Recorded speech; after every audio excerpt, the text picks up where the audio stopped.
Hey guys, in this video I'm going to show you how to use a Talabat voucher the correct way. If you find this video helpful, please consider to like this video and subscribe to my channel. In saying that, let's just jump straight into the video.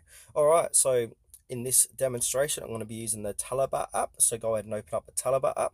Then from here, make an order. So I'm just going to quickly make an order here. I'm going to click food. I'm going to choose this signature one here.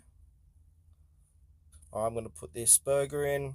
All right, now I'm going to go ahead and view cart. Basically, we need to get to the checkout section where we can add in that voucher code. So I'm here inside my cart. So I'm going to scroll down.